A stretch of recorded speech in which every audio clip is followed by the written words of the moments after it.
here we are on a beautiful Saturday morning. It's not as beautiful as it has been. However, I'm really liking that little bit of rain I'm feeling this morning. Yeah. We need rain so badly that you bet we do. We got to move on. We need more. That little sprinkle is not enough. It was nothing. It was what I call that spitting. Yeah. The sky was spitting. Well, the forecast says it's we could have some thunder showers this afternoon, so that could help a little. I don't like thunder showers because that comes with lightning. It could be lightning. It could be forest fires. Yeah. So and forest fires make smoke and kill animals and all that stuff. Yeah. So let's hope for the best. Well, the best is yet to come, and that's the tips and plants of the week right now. You betcha. Well, my tip of the week is now is the time to buy roses because they're in full bloom at garden centers. Yeah. You're not buying a picture. You're buying the actual flower that you see. Yes. Still don't know about the habit and all that stuff, but but at least you can see the color because tags can, as you know, they don't really portray the plant the way it could. The living plant. It doesn't matter how good the photography is. Well, and the color's often manipulated a bit. So yeah, that's right. To sell the plant. Anyway, here we go. That's my tip of the week. Go out and buy your roses because they're in bloom at the garden centers. Plant of the week, guess what? Roses, roses, roses. Not all over town. They are. You can't get a better bang for your buck than roses. Yep. And unless your buck is a deer. Yeah, that's true. Oh, man. I'll tell you, I know that they love the roses, don't they? They do, They do love roses. But they are a beautiful, beautiful plant. They sure bloom like crazy. And Bambi likes them pricklier than ever. Pricklier the better. They seem to like that. I don't know why. All right, I also have a tip on a plant this week, and my tip of the week is that this is an irrigation tip today, and whatever the distance is your sprinkler sprays, that's the spacing between each sprinkler. So when you have underground systems and you're wondering why they're not covering or maybe why you have dry spots, you always double check to see that the distance they spray is equal to the distance the sprinklers are apart. This equates to a nice, even coverage, head-to-head coverage, which is really important for any irrigation system. And so if you weren't aware of that, hopefully that's helpful in sort of troubleshooting your system. All right, my plant of the week this week is the Black Beauty elderberry, which is really one of my favorite elderberries. It's not the lacy leaf one. It's a solid leaf type, but it's really deep, deep, dark purple. And the flowers are a beautiful pink color, and it's just a beautiful plant. And they get big, so watch out for elderberries. 20 feet tall is not outrageous. And but they are just a lovely plant and one of the best for the gardens. There you go. That's my tips and plants for this week. Remember to check growercoach.com. Now I can see everybody's out in their yards digging up their irrigation so they can get their heads properly spaced. Yeah. I can just see it, Ken. You just caused a whole panic out there. Yeah, well, I figured, with this hot weather coming on, there's all kinds of things showing up when it comes to irrigation issues. And so the next couple of weeks here, I'm going to see if I can just throw in irrigation tips and maybe give people a little bit of an idea of to look for, what to do, how to troubleshoot a little bit. So let's do that. How to run your irrigation so you're not wasting water. Yes, exactly, yeah. That'll be next week's tip, probably. Yeah. Anyway, we've got to go to the phone lines. I think we've got Linda. Is it Linda on the line? We've got Linda we're going to talk to. Good morning, Linda. Good morning. Good morning. I need help with my garlic, please. I planted it in the fall, and it came up beautifully in the spring, and now it's I'm looking at it, the top third is green. The rest of it is this golden color. We pulled one up. There's no bulb developing, and scapes are. I've got some volunteers that have marched around the garden. They're doing well with scapes, but the group that I have is not doing very well. They are in very rich soil. I need your advice, please. Well, so it's the bottom part of the foliage that's turning color rather than the actual tips. Yeah. Interesting. I would check and see, do some exhumations and look for rot disease of some sort. Ken, what do you think? Yeah, that's we found that sometimes, especially when it's all in a patch. Not sure if it comes with the actual garlic when you buy it, because that's a possibility. But like I've dug up the garlic, same thing, just not producing an actual head. Kind of a grayish look to that root, not a nice white, sort of crispy, nice looking bulb, So then I just see that gray color, and then the roots underneath it. You'd usually see those beautiful white, healthy roots, and pull that up, have a look at those roots, see if they're looking a little bit black or grayish. Because there could be a fungus that's playing a role down there that's causing a little bit of a root rot, as Don was saying. And then the other thing is peeling back the surfaces, as Don was also saying, is to do a little bit of a investigation within, like sacrifice one and cut it into pieces and look inside carefully. Look for little grubs and things that might be crawling around inside. So if you can see this up close, two things you could do. One is actually take a picture of it and send it to either Dawn or myself, and then we can just look at it and go, oh yeah, you've got a type of there's types of onion maggots that get into them sometimes, and that causes a problem. And when I see onion maggots, the bottom two leaves on the plant, so the closest to the bulb, they will turn brown first, and then they'll lay flat, they'll drop down.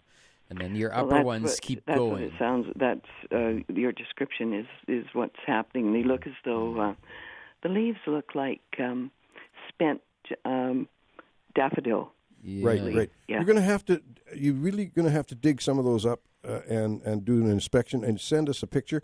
We can receive that picture by email right here in the station. The magic of technology. We can look at them, Linda, and talk about your problem. Oh, that'd be wonderful. And that's to the Garden Expert? Yeah, Dawn@thegardenexpert.com. Okay, that's great. Perfect. Yeah, and just another little note is that because you do have this beautiful, rich soil, that may not be the absolute perfect for garlic, just because they like free draining sort of sandy soils that are, just kind of reasonably good.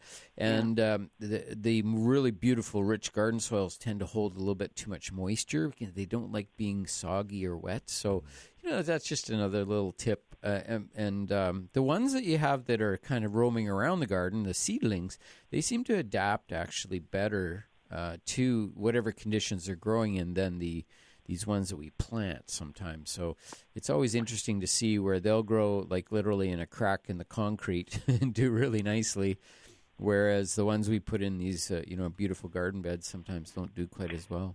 So then I shouldn't cut the scapes off. I should just let them meander. Well, that's up to the individual. But I would say always rotate your crops every year. Yeah, always try them. Yeah, do them in different areas. Garlic tends to do a little better sometimes in the ground, like in the earth, rather than in a raised bed.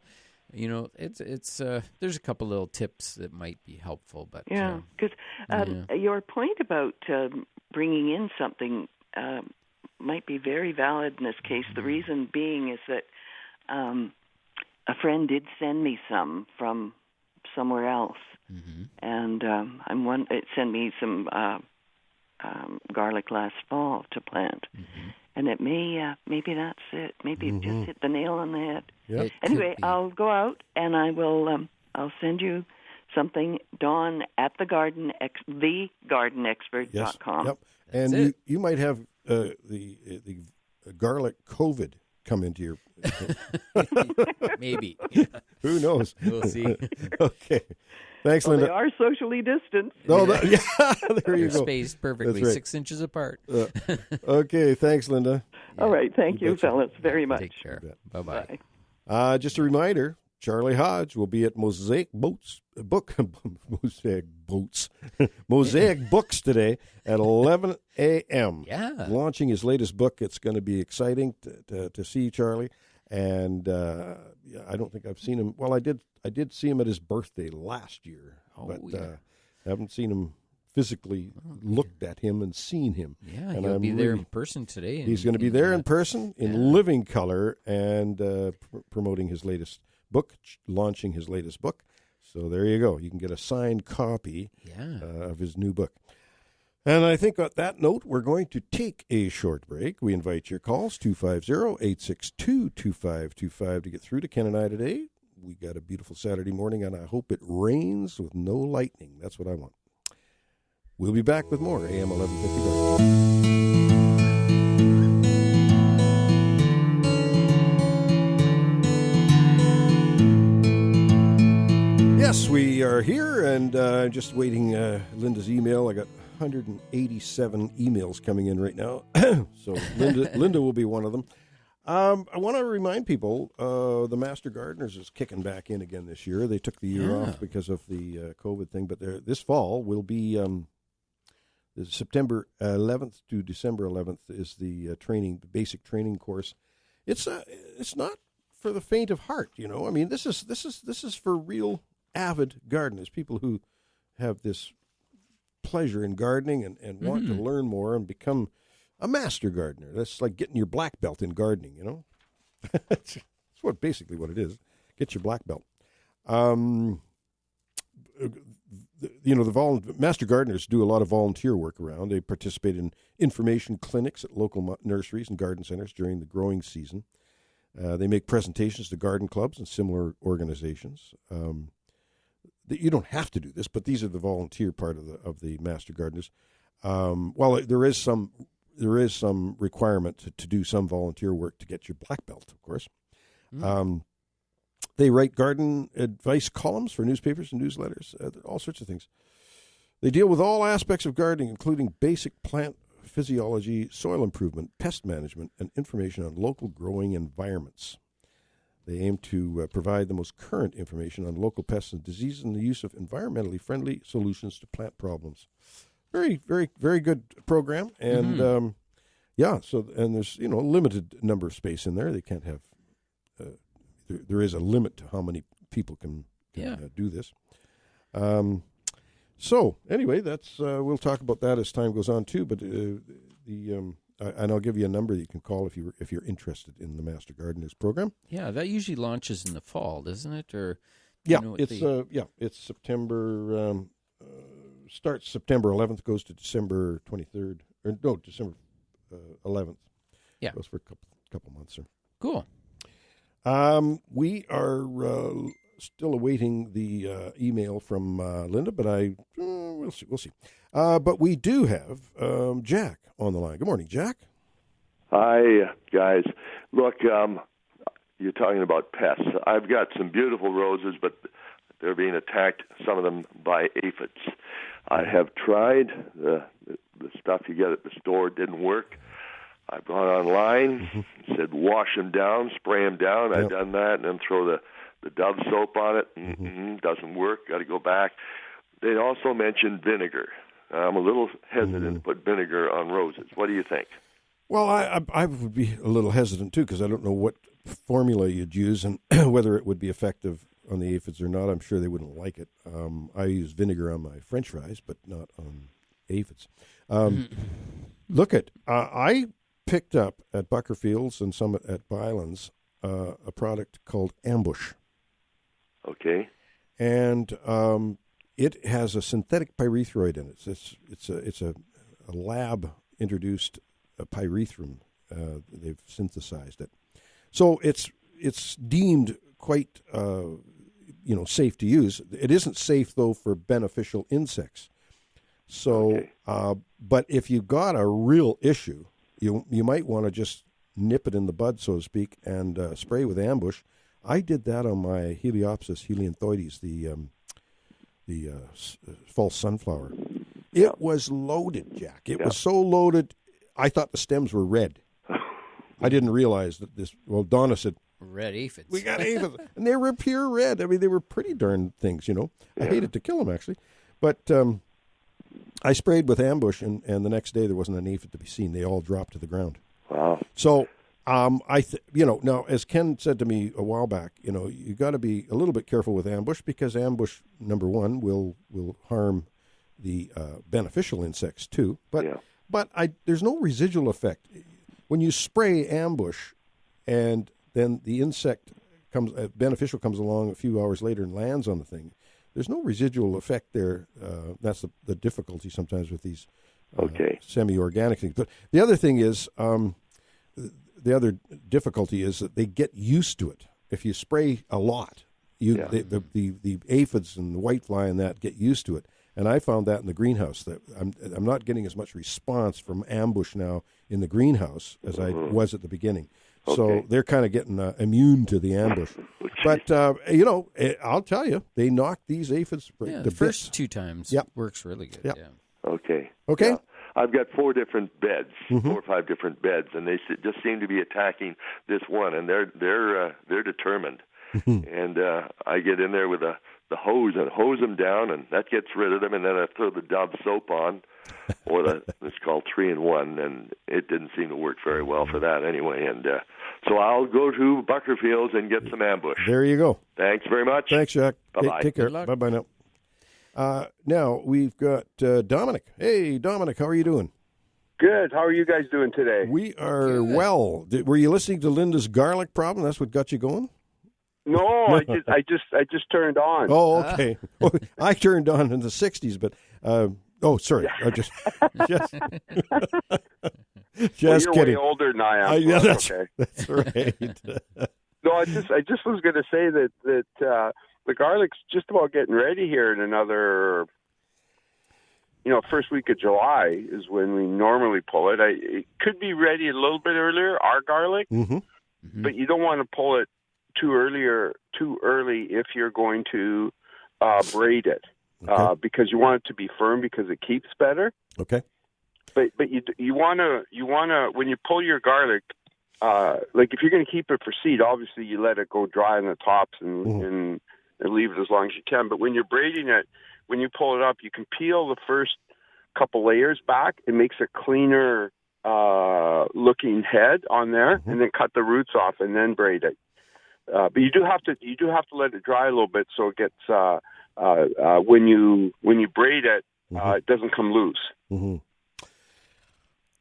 Dominic, how much is it going to cost me for you to come over and teach me how to braid garlic? Well, that's what reminded me to phone up. Probably, I'm not the best braiding person in the world, but my wife agreed that we'll come over there one evening or one afternoon, and we'll give you the Italian way to braid garlic. I'm looking forward to it. It'll be $1,000 well spent. Yeah, there you go. No, 1001 prices went up. Oh, they went up. Inflation. Yeah, COVID. Okay. But garlic is such an important spice that it's good to get it cured properly. Oh, I know. Yes, this is what we want to do because I've been having difficulty. I've been doing it like onions, laying them out in the sun, and that's not good. No. Anyway, you guys have a good day, and cherry season probably first week of July, somewhere in there. Ooh, can't wait. I'm excited. excited. So how do they look, by the way? Yeah, bye. Okay, Dominic. Yeah. How do the cherries look this year? Good. We had a little bit of frost damage in January, but it's going to be a good crop. Perfect. Cool. Awesome. So looking forward to it. Everything's looking good, and we'll have some good tasting happening this year for sure. Excited for it, and we will be there for sure. Okay. Take care, have a good day, guys. Dominic. Yeah, Bye. you betcha. Thanks, Dominic. Bye. Now, there's a true farmer. Dominic Ramponi is a true farmer. He's the epitome of farmer. Yeah, he's grown a lot. In fact, it's Dominic of stuff Farmer Ramponi. A lot of plants, a lot of vegetables. Yep. Yeah. Pick his brains. Mm-hmm. 250-862-2525 to get through to us. I'm going to take a slightly sooner break than normal. We've got nobody waiting on the lines, but it gives you time to phone in, and we'll have plenty of time after the commercial break to talk to you about gardening or whatever you want to talk about. And we'll be back with more AM 1150 Garden.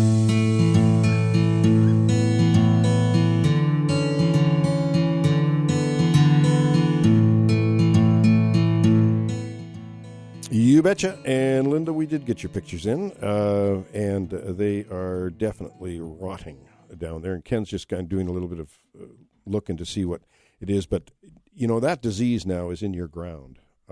So that's the difficulty, isn't it, Ken? Yeah, well, crop rotation, that's the way to go for sure. And try and find a place for your garlic that's well-drained. And, of course, don't use any of that seed anymore. Get some fresh seed. Mm-hmm. And away you go. I can maybe send these pictures to Dominic and see what he thinks about it. I'll forward this to Dominic Ramponi. He's the garlic guy, right? Mm-hmm. Okay. Yep. We have Dan Bruce with us this morning again, which is very cool. Who else we got there, Amber? We got somebody else on there too?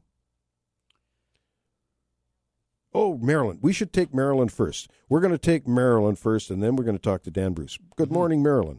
Good morning. I'm replacing a burning bush with a Japanese maple, and I've never had a Japanese maple before and don't know anything about it. And I wonder if you could advise me as to one that's a good one to plant. Well, you're wanting the full range tree type Japanese maple, or do you want that little the more of the umbrella shaped cut leaf Japanese maple? No more than 6 feet high. Okay, so you want the cut leaf version and lace leaf or cut leaf. Lace leaf or cut leaf, and they come in green and they come in red. And quite often, what you do is you go into the garden center.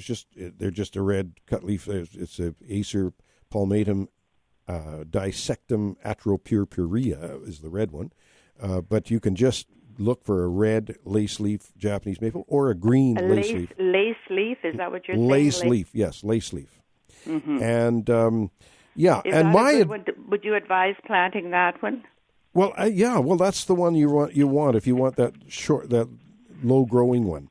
Because the regular Japanese maples are going to go up to 18 feet or so. No, I don't. So you want a lace leaf. We're in a strata and we're limited to how high we can plant them. You want a lace leaf, and you want to buy a small one. Don't go greedy and want to get a big, huge one. I planted a 2-gallon lace leaf maple in my front yard, and it took right off. It just didn't even look back. Sometimes I've seen them planted larger ones that have a history and whatnot, and they struggle a little bit when these big plants, because you don't know where they've been, what they've been doing. The other thing is, don't plant them too deep. We talk about that all the time. Don't plant your tree too deep. Not too deep. Yeah. So what do you call? You feel down the trunk. You work your way down the trunk and make where the trunk thickens. It's called the root flare or the trunk flare at the base. Okay. That you want to have at the surface. You want to be able to see the thickening above ground. Okay, that's a good hint. Yeah. And always remember with lace leaf maples, particularly, they are not drought tolerant, so they need to have relatively regular water supply. And especially when newly planting, you pretty much water them every day for at least about, I would say 3 to 4 weeks. And then, especially at this time of year, and then you water by hand, of course. So that'd be hand watering, regardless of irrigation. And then, then you can wean them off the water a little bit, and they'll establish quite nicely. But just remember that they're not drought tolerant. So if they do get really dry at some point, they will show you crispy leaves right away. Mm-hmm. Yeah. Okay, is that probably what happened to my burning bush, too, that I didn't water it enough?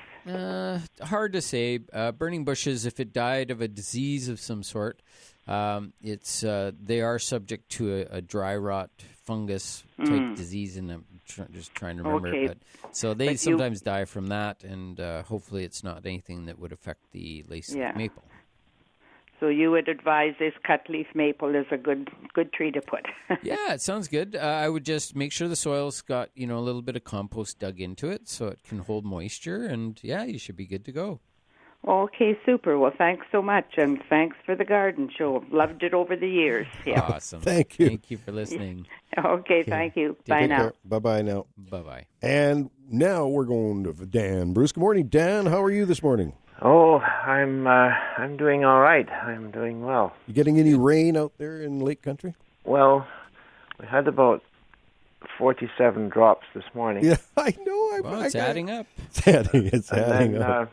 Just a few minutes ago, we had another 19. Oh, well, you might hit 100 before the day's out. Yep. You never know. So what have you got up your sleeve today, Dan? Well, last week you asked me how was Echeveria related to Sempervivum. Right. Mm-hmm. And I said I would look that up, which I have done. And they're in the same family. Okay. Oh, there you go. Crasulaceae. Mm-hmm. And essentially the Sempervivum is a continental European thing. Mediterranean, through into Northern Europe, including alpine areas. As far as I know, there isn't a species native to England. But Sempervivum is European, Echeveria is Central American, and almost every one of those is Mexican. Okay. Now, just so folks know what we're talking about here, Mr. Mr. Bruce, the Echeveria is the succulents that you have in the greenery and other garden centers that are tropical succulents, whereas the Sempervivum is our hens and chicks that we have in our gardens. House leeks is another name, I think. House leeks? House leeks. Yeah, interesting. Yeah. Interesting. Anyway, Don't grow them on your roof. Do you think the hens and chicks, because there's so many of them, don't take leaks in your boat. So all the different little varieties of Sempervivums, of hens and chicks. I mean, there's some tiny ones, the little cobweb ones, and there's the bigger, fatter ones, purple. And there seems to be hundreds. Now, of varieties. are these a lot of these are developed, or a lot of them are native? Is there a certain one that's just a native one, and that all these little varieties have come from that native one? Well, with Sempervivum, there's been a lot of hybridization and development in cultivation. So you've got a number of species from which gardeners have developed an even greater number of varieties and forms. Mm-hmm. The same is true of Echeveria, but to much lesser extent. Mm-hmm. I mean, there's an Echeveria, a really nice-looking one called, and I'm not sure the pronunciation, but the Pearl of Nuremberg, which I'm presuming was developed by a German horticulturalist. But you won't find that one growing in the wild. No. But if you go to the mountains of Oaxaca in Mexico, you will find dozens of different species out there in the bush. Mm-hmm. Well, again, to take this to another level here, when you say they're in the same family, okay, genus is not the family, right? Right. Okay. Genus is a smaller division. Smaller division.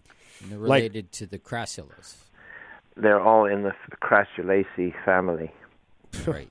Isn't that amazing? That's the jade plant. It's a humongous category. Yeah. Crassulaceae. And, I've got the big chart, the big plant chart, and the plant kingdom. Yeah. There's animals and plants. Two things, right? And the plant kingdom is incredible. I want to revise this, bring this plant chart up to date and hang it on my wall. It's really a fascinating study in a way, but very complicated. I hope you got a big wall. Yeah. Well, I got a big chart, and I'll find a big wall. Yeah, I'll put it right next to my big chart of my family history back to. I think you'll need a bigger wall. Henry the Seventh. Anyway, we digress. Dan, is that what about hummingbirds? Have they returned in full? Hummingbirds are certainly up in number now, and there's a tall cactus on the veranda here. So one of those white woolly ones. Native of the higher Andes, so they will take a certain amount of frost. Anyway, this cactus was being pillaged by goldfinches who were tearing the hair off of the top of it to make their nest. Oh. But they were having a tough time because there's a hummingbird who was zipping in and stealing the white wool to make her nest. Ah, so they're fighting over it. You got the bird war is going on. The bird war is going on over building materials. Cool. So the hairy cactus is balding. yeah, like some people we know. Yeah. Yeah, many people. Yeah. The balding gene. Well, that's good. Just remember that there's a plant on your deck that if you see it disappear, you know that Don Burnett's been sneaking around. It's got a radio tracking implant in it. It's Is that the Pachypodium? The Pachypodium. Hey, look at Dan. I just want to let you know because we're going to have a showing when this happens. But my cholla is both the small one and the big one are showing buds. Oh, really? Nice fat buds, like quite a few on the big one. So it's going to put on a show. And when it happens, Ken has given me word that he wants me to give him the heads up, and he's coming over. So we'll have a little a cholla party. That will be yes, I will attend. Okay, Dan, we have to let you go because we got one quick call before the break here. They're being very patient, and we got to grab that one. And then looking well, for. I will then save the real import stuff for next week. Let's do it. We've run out of time, buddy. Okay. Looking forward to it. Take care. Bye-bye. Thanks, Dan. Bye. Bye-bye. And a quick call from Angie. We got to talk to Angie. Good morning. Good morning. I was wondering how to get rid of aphids on my kale. I mean, the kale is just little and is covered with aphids. Well, taking a hard, really forceful hose and washing them off is probably on the kale. Even though the ambush that I recommended for aphids to a previous caller is very effective and it's supposedly very, very safe, you're eating the kale, and I just don't feel comfortable spraying anything on it. Yeah. Just wash the heck out of it. When you pick it, you want to use it. That's where you use the vinegar, a little water, isn't it, Ken? No, you don't. No. Just to dip them in there, doesn't it? Yeah, I don't know. I'm just thinking in a different angle. Okay, well, what would she? Well, what I do is I use a diatomaceous earth, and that's like a powdery substance, but it's an inert substance. It's actually like a fossilized diatom. It's a product you can buy, often called crawling insect killer, and it's like a white powder, and you can just go out and powder your plants, and pretty much any soft-bodied insect, it just immediately gloms onto the insect and kills it. To us, it just looks like dust, but to the insect, it's actually like large pieces of broken glass. And so it actually pierces their bodies, and they dehydrate. And it's completely non-toxic. So, it's one of those things when it does come time to use a kale, you just wash it, and away you go. Wash off the diatomaceous. It's just dust. It's just like it's the equivalent of like sand. Yeah, it's like millions and billions of tiny razor blades. Yeah, to giant people like us, it doesn't bother us, but to tiny insects, it's really amazing. And so I use it on like almost all my vegetables. I use it just on. I always have a couple bottles of it around, and it's a squeeze bottle, so it puffs out sort of a white dust, and it works really good because it's non-toxic. And I think some of it is actually mined up by Kamloops. Actually, there you go. Now, Angie. Yeah. That is, you've got some information there to take care of those aphids. Don't start feeling sorry for the aphids that they're getting cut to bits by these tiny razor blades, okay? Right, and with this weather, they love it. Yeah, and the other thing is when it's wet, it is not as effective, right? So it needs to be dry. When it's dry, that's when you apply it, and it lasts for a couple days, and then you reapply as needed. Yeah. But I've had really great success with it and use it on a regular basis. Okay, thank you very much. Yeah, all righty. Good have luck. a good day. You betcha. Thanks, Angie. Bye-bye. Take care. Bye-bye now. And on that note, we're going to have to take a short break. It'll be the last break before the news at 9, and then we got a whole hour of garden show after that. So we're going to do that We'll be back with more AM 1150 Garden.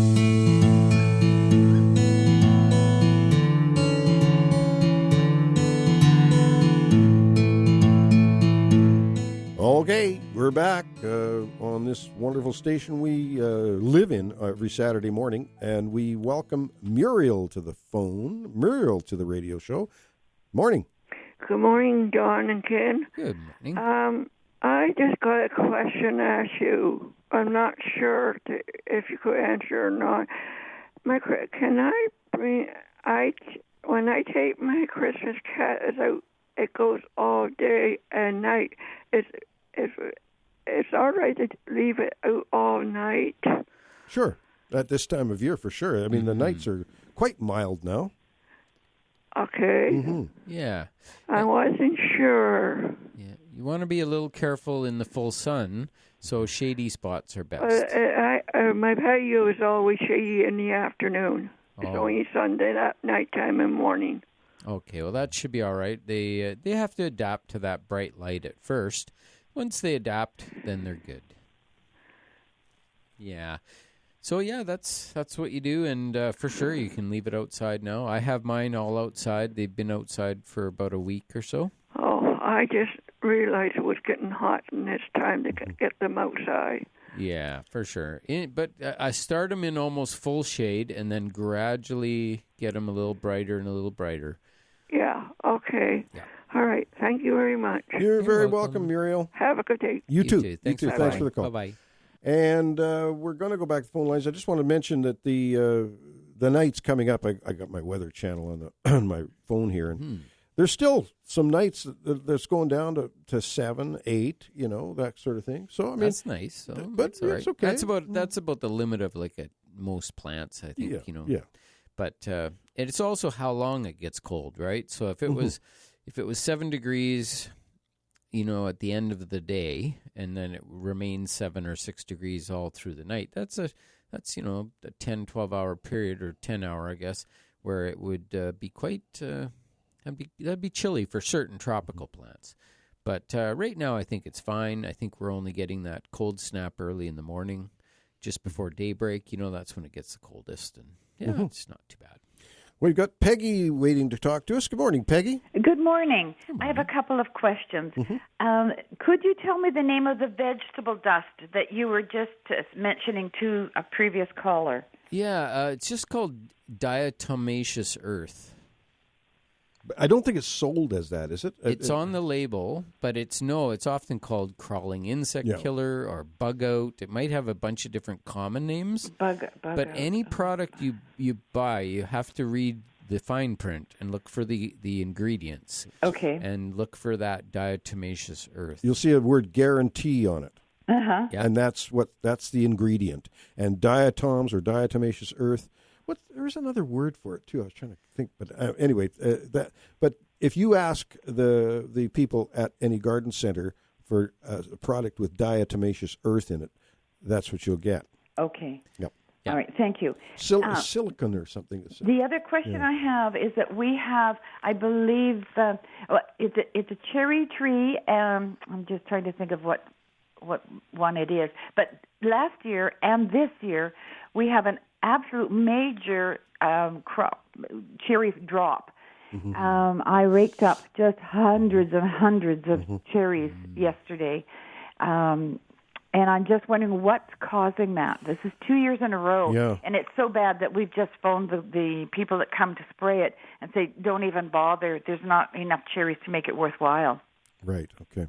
Well, try and pick the remaining ones, though. Don't let the worm, the cherry fruit fly, get a hold of it, because it only takes a few of them to create a whole whack of problems that are going to arise next year. So make sure, if you're not going to use the cherries, not going to spray them, then pick whatever's on there. But I can tell you this: ripen. Yeah, no, don't let them ripen. Okay. What you've got is a thing called June drop. Yes. Now, what I have found over the years, talking to farmers and whatnot, it can be a boron deficiency causing that. And what they do is they spray the tree in early June, right after the fruit forms, with 20-20-20. and it's got the boron in there, and that seems to curtail the issue. So you might want to try that next year. Too late this year. The other thing is, I don't know if Dominic's still listening, but he's a cherry guy, and maybe we'll have him give us a call. So stay tuned. Stay tuned to the Garden Show this morning. You may get an answer from Dominic. But it's not a lack of water. Well, you shouldn't be drying them out bone dry, because that's a bad thing for cherry trees. Sometimes it puts them under a huge amount of stress, and then they're affected by ambrosia beetle, which is it's a type of shot hole borer that comes about. The leaves look absolutely wonderfully healthy. We've got 5 fruit trees in the yard, so everything else is doing fine. What I would do is cherries are subject to certain diseases, and I would be, wanting to do an analysis, on that tree to find out what's going on. So you're looking for things like bubble jelly on the stems or on the branches, or sap leaking anywhere, or tiny, tiny little holes that are really hard to see. There's all these different things that you look for. A sunken area on the side of the trunk. This would be like what's called cherry canker. There's a bunch of things, and the tree can look quite healthy, but it's just unable to sustain the fruit. Other things, like the drought is not a good thing, but if the tree is looking nice and healthy, and you water it from time to time. Could spraying the lawn? We have the garden people come in and they spray it for different weeds or whatever, and of course fertilizing it. Could that have contributed to it at all? It's possible, but I think you'd see that showing up on the leaf. Oh, okay. So the leaf, it's not always the case, but often on the leaf itself, the petiole. So the petiole is the little stem that attaches the leaf to the tree. Yes. You inspect those and you look for any weird curving or twisting of that. Yeah. And that sometimes is a sign of a pesticide injury.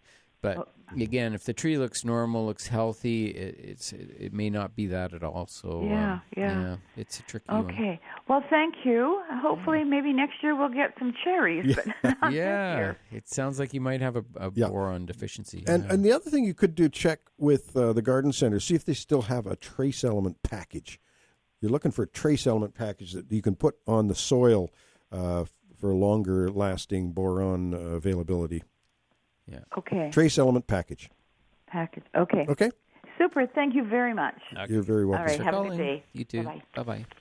Yeah, just that whole boron thing, can be very sensitive, and be wary. Well, that's what, I was just looking at my sheet on June drop, and I was a lot of my sheets are very old, and I need to revamp them. But this one, I'm recommending a tablespoon of boron in a gallon of water and apply to the soil around the drip line.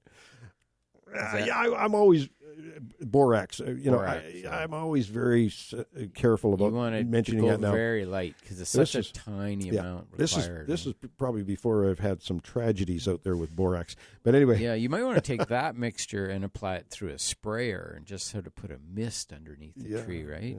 And then water it in with a hose. I'll have to do a little bit more investigation on that, because I really liked your 20-20-20 idea, though, because that's a pre-prescribed it's not going to hurt amount, because boron is used as a soil sterilant, so you have to be super careful with that stuff. You do.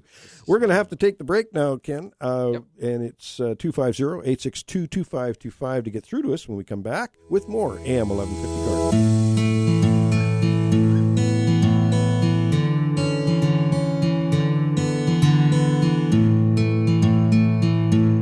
Bet. Ken at growercoach.com.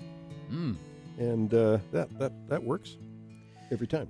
Yeah, you bet. And we're working on some more videos on the YouTube, so please check out our YouTube channel, Grower Coach on YouTube.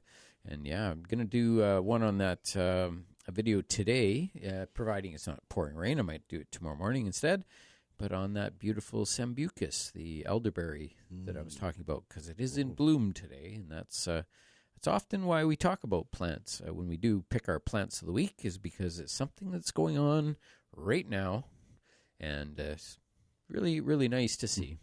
Something good. Yeah, and they're showing off all over town. I mean, and you're right, Black Beauty is definitely a beauty. There's no question about it. It's got a deeper color, and I think it blooms a little better than the black lace.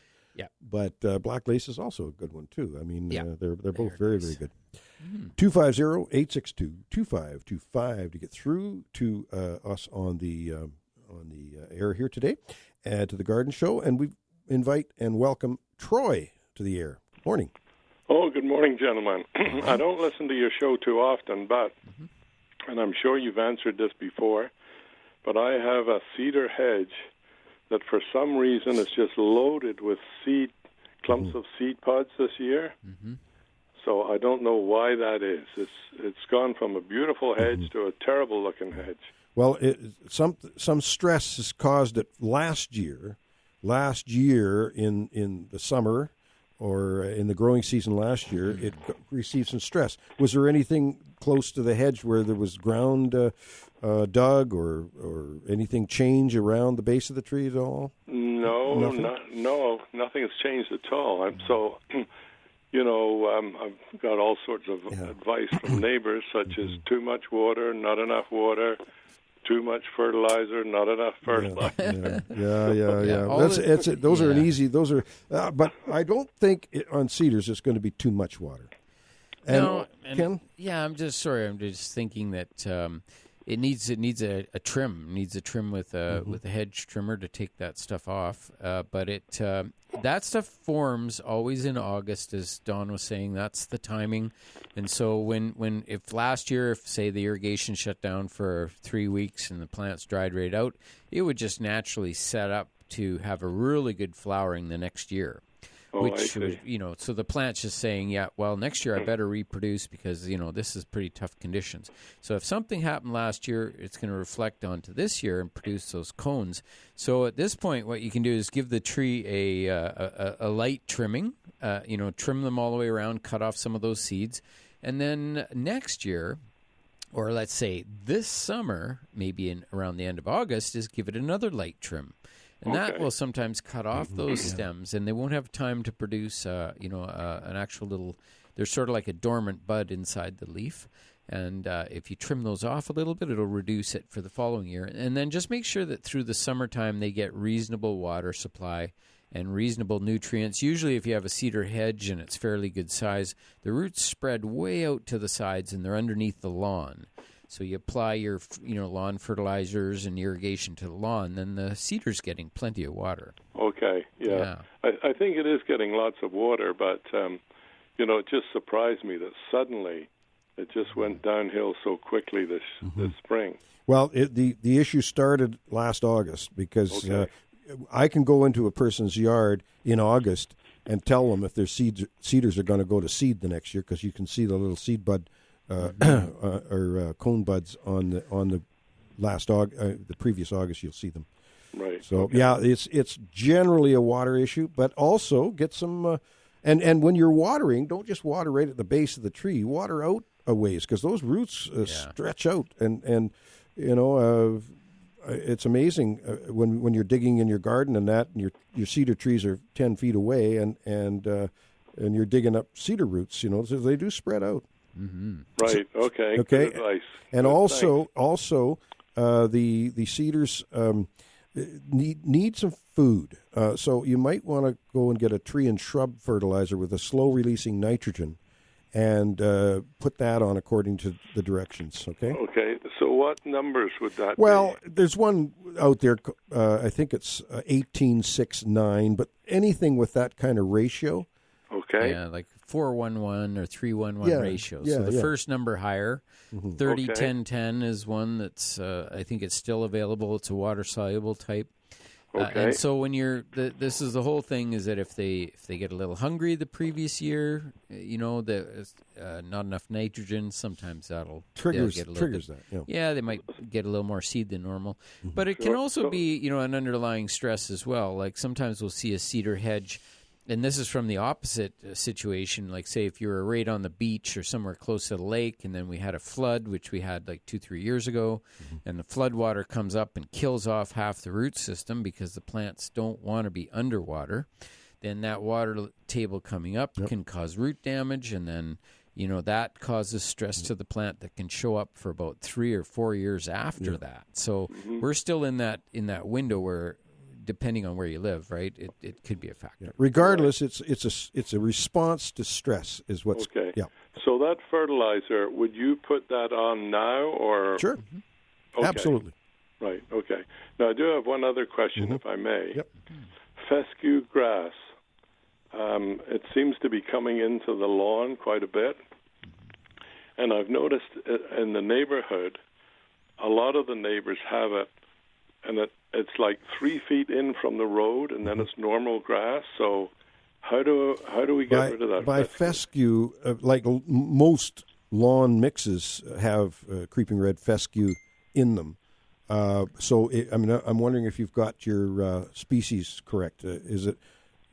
Well, it grows to about 2 or 3 inches high, and then it's just loaded with seeds. You're talking crabgrass. Or poa annua. Poa annua, yeah. Yeah.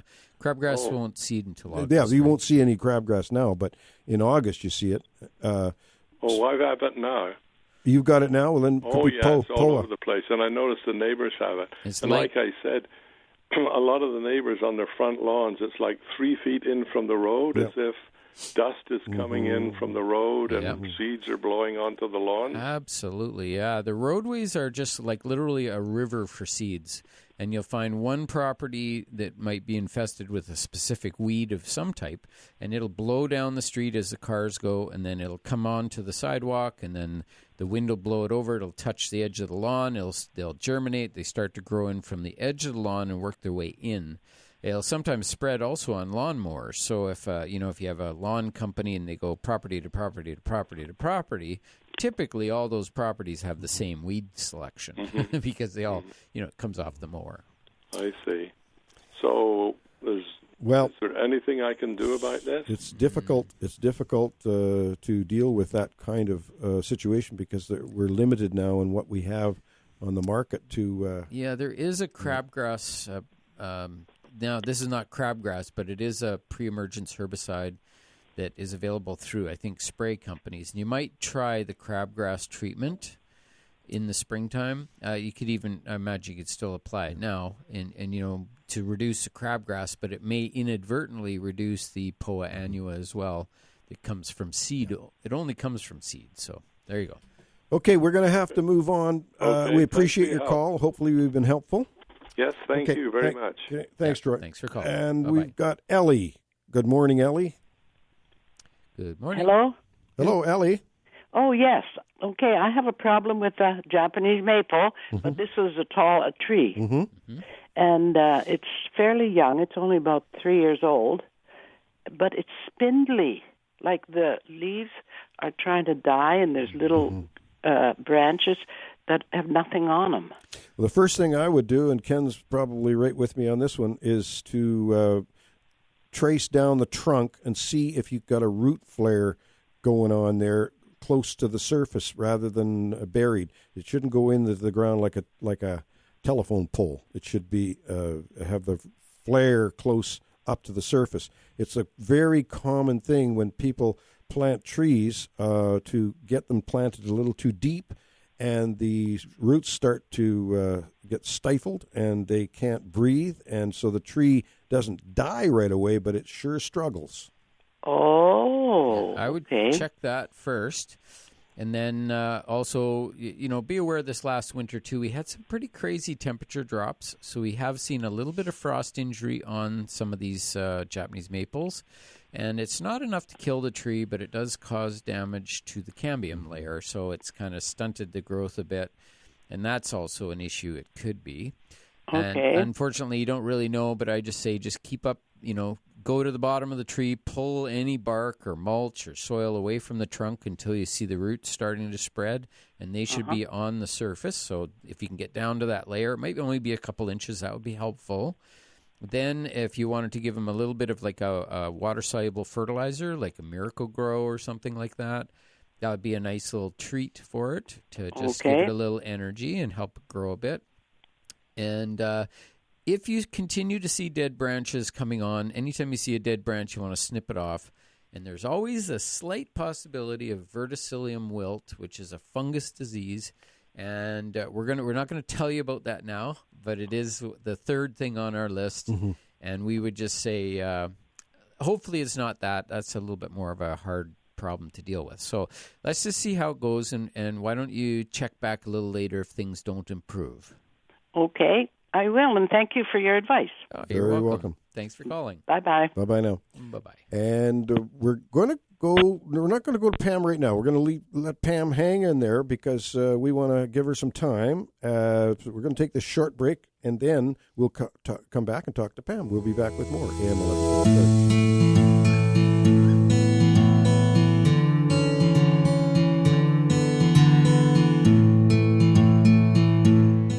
We are back with you and glad to be here, and we're glad and happy to have Pam call in. Good morning, Pam. Good morning. Good morning. I am so grateful for the rain that is finding its way to the soil. I hope it will make it actually... It's actually raining? It's actually raining out there? There's actually some drops of rain against my windows, and the patio is wet to the surface. Oh, so I'm hopeful that if it lasts long enough, it might actually penetrate a few millimeters. I don't know. Well, the garden is one thing. But we do have sources of water for the garden and our properties. But what I want to see is the woods, the forests get soaked and not soaked with lightning. If you know what I mean? Exactly. Anyway, I'm not freaking out or anything. I just feel I don't want to have a smoky summer. I know. We're all looking forward to some better blue skies for sure. Anyway, I'm celebrating the slight bit of rain, but I am devastated because I have a dahlia disaster. A few weeks ago, I called about my dahlia bulb. You guys gave me some advice. I plunked it into some soil, nice size pot I bought. It was looking lovely. Oh, emerging beautifully, many, many sets of leaves. And then yesterday, I discovered an irrigation gaff that had basically drowned it. It was in a puddle, like it was in soup. Mm-hmm. So I scooped it out of its nasty drowning mess and repotted it. Oh, still very limp. Is it gone? Will it come back? Is there anything else I can do? Yeah, if the tubers have been infected with some fungal problems, similar to those garlic issues we were talking about, then you might have issues. But let it go dry as a bone. Like just dry it right out. Should I actually take it out of the soil and let it dry out? Or that might be a good thing, Pam. Because they're a tuberous root, they will survive that quite nicely because it holds the moisture in the tuber, and maybe that will help curtail some of it. Because it sounds like you've got a disease going on in there. Well, you see, yesterday morning, it looked great. Last evening, my daughter said, "Mom, what's going on with the dahlia?" Mm-hmm. I went, "I don't know." And we looked, and as I moved the pot, you could see the soil jiggle like quicksand, like the like when it's really soupy. Yeah. And that's when I realized that the irrigation thingy had been left on, and it had filled the pot, and it wasn't the pot that had great drainage. Oh, you're bad. That's bad, Pam. Well, you know what? It was. I know that the outcome is very bad, but I was set up. Apparently, the pot I got, because I had to I got a new pot for this beautiful dahlia. I didn't want to just put her into a nursery black thing. Bought a beautiful pot. It's a self-watering pot. Oh, those are ugly. That means it has no holes in the bottom. Oh, those are ugly. And I realized, and then just on a side note, I just had hip surgery a couple weeks ago, and somewhere in this whole thing, I guess I must have had analgesic brain or something. And when my daughter helped me transplant the dahlia, we didn't double check the holes in the pot because it was a brand new pot. We thought this was a great pot. So there was a few gardener gaffes, yes. Yeah, but I know yesterday at this time, 24 hours ago, the appearance of the leaves was normal.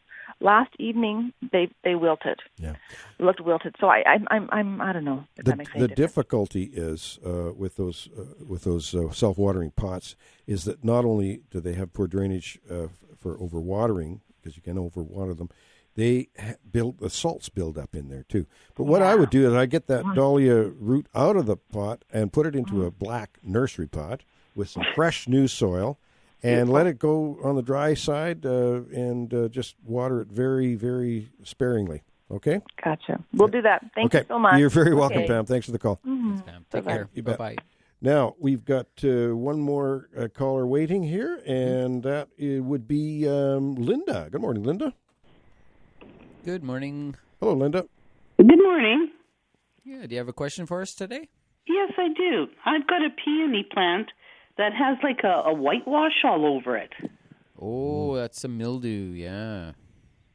Mildew, yeah. It's a fungus that's growing on the leaves.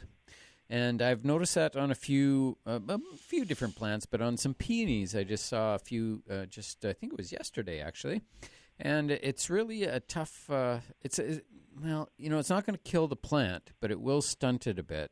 And it doesn't look very nice, and it sometimes will delay or even reduce the blooming down quite a bit. So, okay, it's got lots of buds coming on it. Good. Well, I hope they all come through to fruition. So the thing with mildew is it's stimulated if a plant is very, very, very dry, or if a plant is very shaded and the leaves are very thin and kind of wispy, or if a plant is overfed, if it has a lot of extra food. But the number one thing that causes mildew is temperature. And we've been having these temperatures, long periods of temperature, just before the heat wave. We had a period where it was right in the perfect temperature range, which is about between around maybe, say, 18 to 25 degrees Celsius for long periods of time. It actually has to be more than 12 hours. And if it gets these particular temperature conditions, then the disease starts on susceptible plants. So again, plants that are a bit dry, plants that are a bit lush, plants that might be in the shade maybe a bit too much, and they're kind of growing thin leaves. It's on the north side of the house. Mm-hmm. Yeah, so it's a bit shady there. So is it getting enough water, would you say? Oh, yes, it's getting lots of water. Okay. It's a funny thing with the disease. You'd think with fungus that it would proliferate in wet conditions, but it actually doesn't. It doesn't. It's actually the other way around. When plants are stressed from drought, that's what causes it to kind of get more active. Okay. But so you've got the good on the moisture, a little bit, maybe a bit too shady for the peony, maybe. How is your property? Do you think you could ever relocate that thing, or? I probably could. Okay. If you want to relocate, you do it in September. Okay. And so just mark it on your calendar, and then, you just want to, they have kind of these big oblong sort of roots that are kind of a little bit difficult to deal with. So you just kind of start far out from the plant, work your way inwards, and lift the whole thing out and move it to its new spot with even just a few feet out into the sun a bit better would be a nicer location. Okay. Yeah, so there you go. Hopefully would it harm my hydrangea? The hydrangea's beside it. No, because it's possible that the hydrangea may also develop mildew, but it would be a different species of mildew. So it's not the same species that go on those two plants.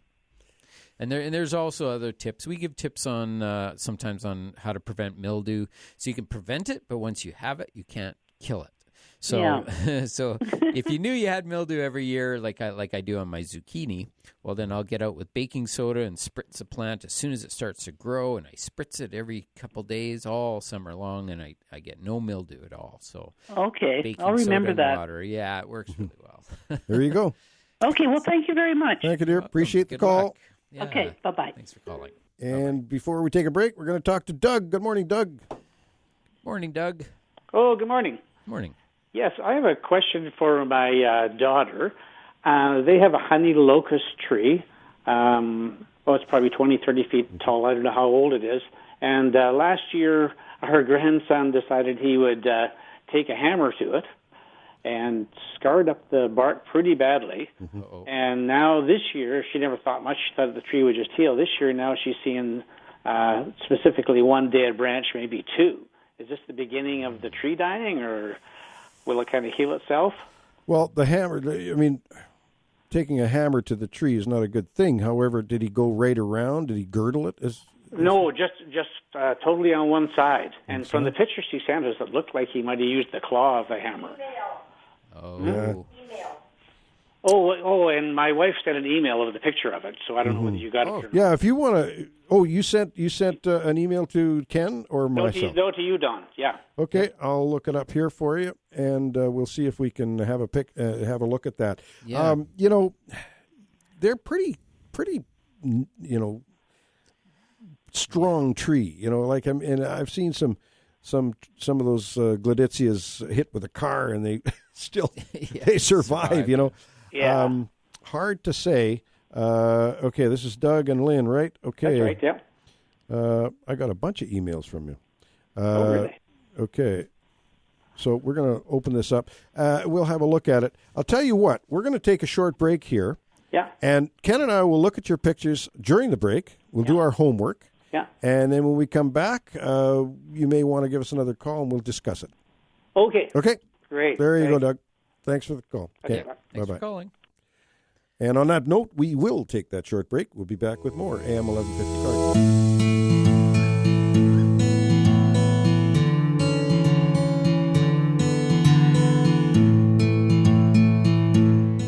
Well, we opened the email through the modern technology here and had some pictures of Doug's tree. Not Doug's tree, but it's actually, we're thinking, and you can send some close-up pictures of the foliage to us, but we think it's a mountain ash, not a gladitsia.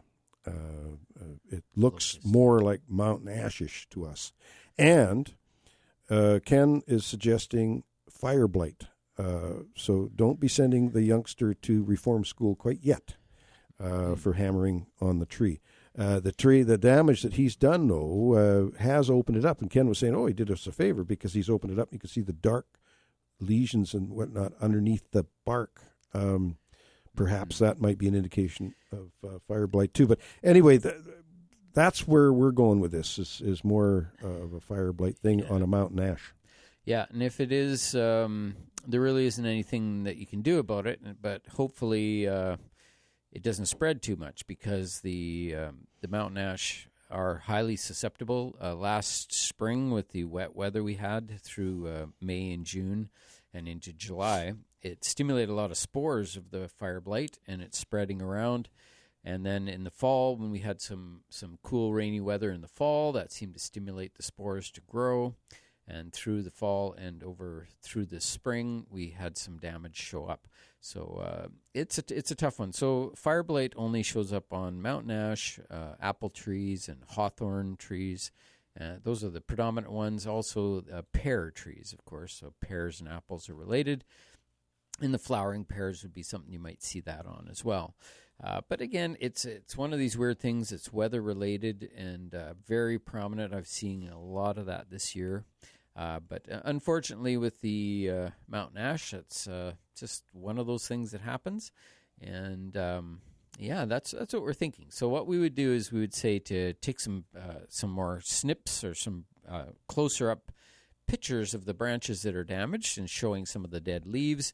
And if there was a leaf that was half dead and half alive, showing like a dark brown sort of discoloration, I'd like to see a picture of that. Again, we can just send it to Don's email. That's fine, and you can have a quick look at that just to confirm, and then we know. Of course, there's not much we can do about it, but cutting that out is what's normally done. Is that wood is removed, and carefully, because it's a bacterial disease. It's not a fungal type of disease, so bacteria spreads by touch. So that means whenever we handle fire blight stuff, we carefully snip it out and remove it and get it off the property, ideally, just so it doesn't spread around to any of these other trees I mentioned. So the hawthorn trees, which, Doug, I think you've got one in your front yard. So we have to watch for that. We don't want to spread it. So if we prune on that tree or carry it, we have it on our hands and go out and spread it. Or even if a bird lands on that tree and then flies to another tree, it can spread it around. But with the dry weather we've had, it's not really fire blight season for us. We're getting a little bit of rain today. That's good. But fire blight loves the rain, and that's how it gets started, so unfortunately. But we'll see what happens, and maybe you'll send us another email, and we'll just double-check that information.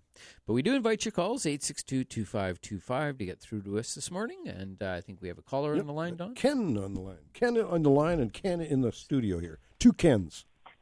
Morning, Ken. Hello? Hello. Okay, great. Hi, guys. I have a question. We planted a snowy crabapple tree last spring in our front yard, about a 6-foot one. And we put one in the back, too. And the one in the back's doing splendid. But the one in the front, the deer got at it and stripped all the bark off the bottom and chewed some branches off. So it survived. We got a bit of bloom and a bit of growth on the top this spring. But would you say it was girdled? Would you say that it was quite? How much cambium is left? Because, I mean, is the bark all peeled off all the way around? Yeah, all the way around pretty much for about 1.5 feet.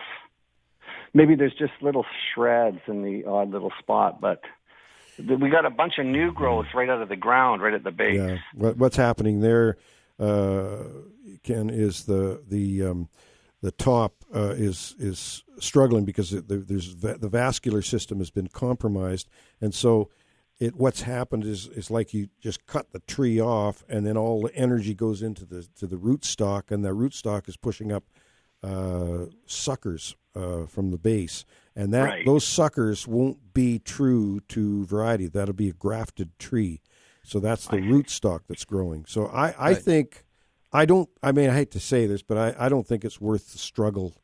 I would plant another one and put a cage around it for the deer. Yeah. The only thing I would say is this: is that if there is bark that's attached from the root all the way up to the top without it being interrupted, then that will keep the juices flowing up and down.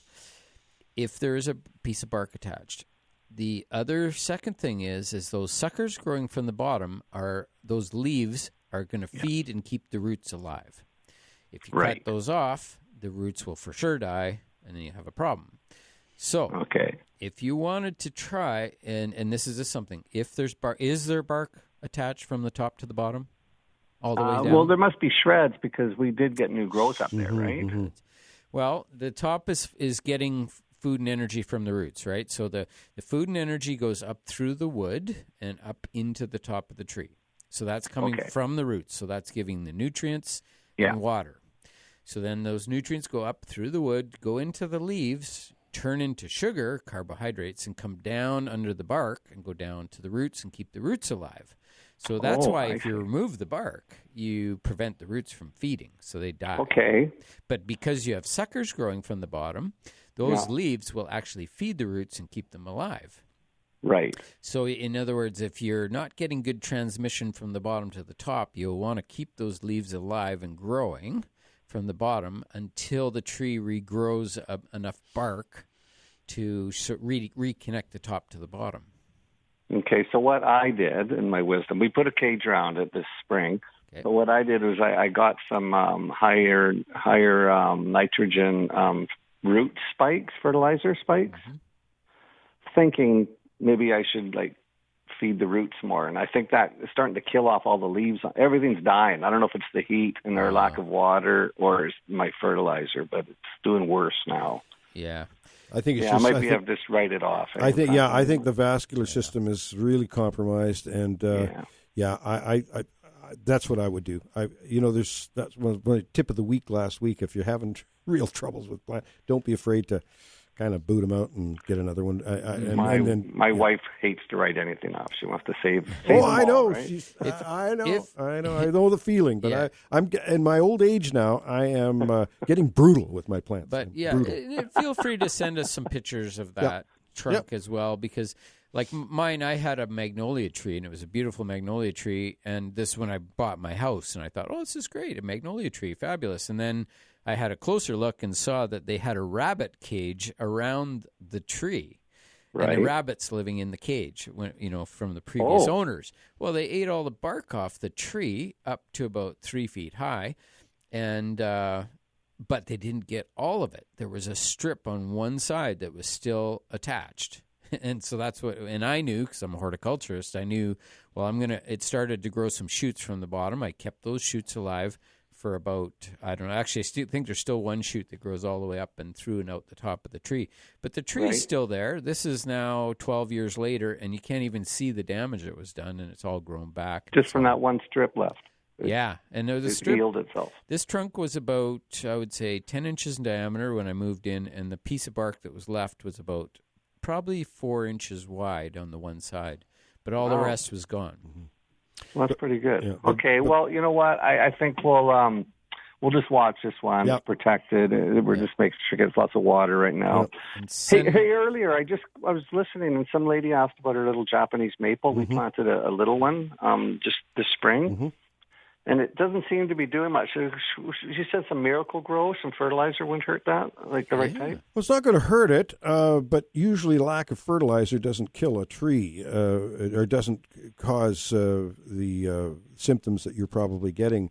One of the things that will cause symptoms, difficult symptoms, is lack of water because the irrigation may not be getting right to the base of that plant. And the other thing, of course, is we talk about this so often, the plant may be planted too deep. That would cause some fairly immediate ramifications. But lack of fertilizer is not going to hurt. Is not going to cause. You can plant a tree and not fertilize it for 2 years, and it's not going to cause it to die. It may not grow as quickly and be as strong looking. But fertilizer is overrated sometimes as far as plant problems. Okay. I think we'll just let it go for a while. Yep. Okay, well, thanks a You lot, betcha. guys. You're Appreciate your welcome. help. Doug. Thanks for the call. Okay. Thanks for calling. And we've got time to talk to Linda before the break. Good morning, Linda. Yeah, hi. Just a real quick one. Ken, I missed what you said about the mildew and the baking soda. I just caught the end of it. Can you please repeat the ratio of water and... Yeah, sure. Yeah, so mildew cannot be killed. It can only be prevented. So once you have it, if I had a plant and I had some bad mildewy leaves, I would probably pinch those off. Let's say on a zucchini or something. I don't have it yet, but I have it every year. Yeah. So two things. One is just make sure whatever plants you have are regularly watered, so on a really good cycle, because if they get too dry, that stimulates mildew. The other thing is you can use baking soda and water. It's about 1 teaspoon per liter of water. And all you do is put it in a spritzer, and you just shake that up really good so it's well dissolved. That's what I wanted to know. But you can spritz it almost every day because plants like zucchini grow so fast, right? They just keep growing. You want to get it on the new leaves, and as the leaf expands, you have to keep reapplying it. Awesome. And then there's a second thing you do is because in the Okanagan we have very high pH soils here. So that means that zinc is not available to the plants typically. And zinc is one of the things that's been linked with the powdery mildew. And one of the reasons why we often get a lot of mildew in the Okanagan is because we don't have any zinc. So if you had, what I have is I have one spritzer full of the baking soda and water, and then I have another spritzer with just the vitamin Z vitamin pills. I just crush up 1 or 2 into a liter of water in a spritzer bottle, and then I'll do sort of baking soda one day, and I do the zinc the next day, and I do the baking soda the next day, and I keep alternating. Now, we did buy a bottle of some kind of mildew spray thing. Do I still use this on top of what you're saying? No. No? It's funny. I haven't had really much success with sprays, unfortunately. Okay. I'll try your way. Well, we've had lots of people have good success, but the whole key is staying ahead of it, not letting it get a foothold. And remember that the mildew comes about because of air temperature. It's whenever we have long periods of time at about 20 degrees Celsius. That's about the average. Yeah, right now my squashes and everything are green and beautiful, but they're small, but they're coming, right? Okay, get it on there. And then, so, I'm excited. Okay, thank you. All right, good luck. Thanks, Linda. Bye-bye. You betcha. Bye. I'm getting a couple of emails in here, one of a beautiful backyard with a lawn issue. I'm not sure what the question is. It looks almost like an irrigation issue. And another one from Verna Baker. And if you could explain what these issues are about to me, along with the emails, that'd be great. And we've got to take this last break of the morning, and we'll be back with more AM 11.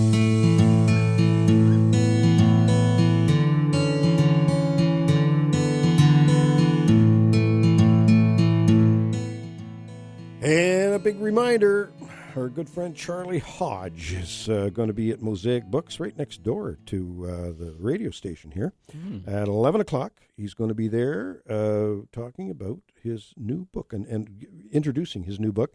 It's going to be exciting to read this book. I'm going to get one from him. I'm going to buy one. And it was 5 years of tough work for Charlie to do this, but he's written the book, The Lost Souls of Lakewood. This is the history and mystery of Blaylock's Mansion. Sounding kind of cool. It's a historical fiction novel narrated by an amusing character looking at the various amazing individuals who lived on the land or in the marvelous mansion near Nelson, including the very real ghosts that are also the residents. Yeah. So anybody interested in ghosts? It's a long history. That particular building is... It's Ken's very familiar with it. Yes. Yeah, I've been there many times.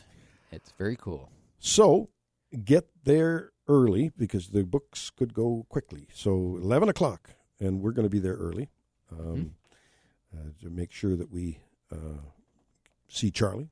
He's a good friend. I haven't seen him for a long time because of this COVID thing. But it'll be outside. It's not inside. And hopefully, I'm sure he'll be undercover because they got that overhang there. That used to be Fumerton's. Oh, Fumerton's department store. Right. And, this is the long-standing department store downtown. We used to buy a lot of clothes from them. Frank Fumerton and Grant Fumerton, son. Lots of memories from that. But now it's Mosaic Books, and Mosaic Books are definitely the place to go if you want books. They're a great store. Great selection. Yeah. And Charlie's going to be there today. And Charlie will be there today. Well, we've got a little bit of time left. We have time for a call or two, 250-862-2525. But we are running shy of time right now. And I want to just mention, I was going to use this as my tip of the week. But I felt the tip of the week should have been buy your roses now because, it's that's when they're all in bloom and you can buy the rose you want. But a tip that both Ken and I have used several times over the years, but it's such an important one, I thought I might repeat it. Right plant, right place. Find out from someone who knows just how large a particular plant, shrub, or tree will grow and measure the area. Don't guess. Just figure out, is this tree reaches its normal size, is it going to fit this area or not? And it's just something that's constantly being done, is the wrong tree for the spot. And, so it's very, very important that you keep that in mind. We've got Phil on the line. Good morning, Phil. Good morning. I've got a plant coming up there now. It comes up on a fairly short stem there. This particular one maybe about 6 inches up, and it's a very, very big leaf there. It's about 6 inches across, and it pulls back from the stem a little bit there, and then it goes around, and it's kind of around the outer edges. It softly weaves back and forth there. I think it's an invasive plant, but I can't send you a picture, so I was just wondering if you could tell me about it. Yeah, well, it's hard to tell from the description, and a picture does tell 1,000 words for sure. And when it comes to plant identification, we love doing plant ID. We just really need to see it. That's the thing. What I'm thinking it might be is it kind of prickly or fuzzy? No. On the leaf, or is the leaf smooth? No, it's not prickly or fuzzy. The leaf is smooth. Phil, is it possible for you? I know you don't do email or anything, but is it possible to cut a piece off, put it in a glass of water or something so it doesn't degrade, and pop it over to my place on Ronda Crescent? Oh, well, I'm over here in Glen Roses there, so that's quite a ways to go. Yeah.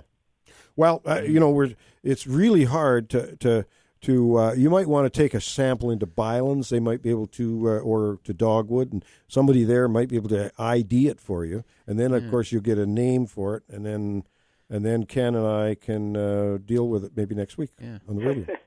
Yes, I stopped by Bylands there, and the information person was there.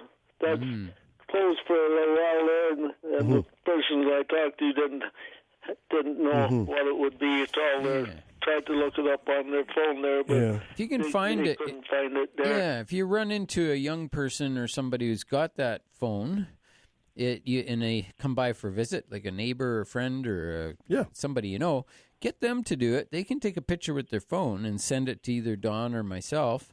We're easy to find online, so, with our email addresses or text messages. And I'm sure they could do it fairly quickly and get us the picture, and we'll identify it for you. That's the best. That's the best bet. Find a young kid. Yeah, around 3 or 4 years old. They're perfect. They run a computer. They know everything. Not on the 4 score and plus. Yeah, that's right. Bill, thanks for the call. We'll see if we can get that to help you. Okay, buddy. Bye-bye. Take care. Bye now. Bye. Yeah, it is difficult to do, but if you can find a 3-year-old with a camera, they'll take a picture and send it to Ken or I. Yeah. Actually, maybe a little older, but whatever. A little older, yeah. It's amazing what these kids know on computers. They grew up with them. Yeah. They grew up with them. Okay, now we're getting darn close to the end of this wonderful time we've just had. I must say, things are popping up in my garden like crazy, Ken. The stuff that we got from Helen last year. There's some beautiful stuff, some roses. I've got a carpet rose, and it's literally a carpet, and with single white flowers about 1 inch in diameter, single petals, maybe about 4 or 5 petals. You know, very nice, beautiful plant. We've got so many neat things showing up: miniature campanulas and miniature heucheras, miniature hostas, like tiny little hostas. Yeah, isn't that cool? Eh? It really is. We're just having a ball with it, and we thank her so much. Yeah, she's had an amazing collection of plants. Yeah, over the years. Yeah. Mm-hmm. Well, I think it's time that we did the tips and the plants of the week. You betcha. My tip of the week this week is. Now is the time to buy roses. I was in the garden. I was in Bylands the other day, and beautiful the selection. Roses are blooming, right? And so, if you want to have a rose, just go to the garden centers right away and do that. Now, plant of the week. Plant of the week. Yeah, roses. Of course. There you go. There's my tips and plants of the week. All right. Well, I also have a tip and a plant. My tip of the week it's an underground irrigation tip, and that is that however far a sprinkler sprays is equal to the spacing of your sprinklers. So if it has to shoot across the lawn and it's 8 feet across the lawn, then your sprinklers need to be 8 feet apart. It's one of the basics of irrigation distribution and water spray. So just always double check that and make sure you've got head-to-head coverage. That's how you get really nice, even application. All right, my plant of the week this week is the Black Beauty Elderberry, Sambucus Black Beauty. What a beautiful plant that is. I'm going to do a little video on that today and get it up on the YouTube as soon as I can so that people can enjoy that one. One of my favorite of all the elderberry group. All right, that's my tips and plants for this week. Remember to check growercoach.com. You betcha. And I have, again, I want to mention our trip plan to the Chelsea Flower Show next year. I mean, a year from now, not next week. And it's going to be great. Call Marlin Travel. Ask for Gail, Marlin Travel, and you will be able to get all the information you need, or email me, and I'll send you the information too. My Shigo quote of the week this week is it's kind of cute. Atom 1 says, "I think I just lost an electron." Atom 2, "Are you sure?" Atom 1 says, "I'm positive." Oh, that's deep. On that note, we're going to say goodbye, and we'll see you again next week with more AM 1150 Garden Show.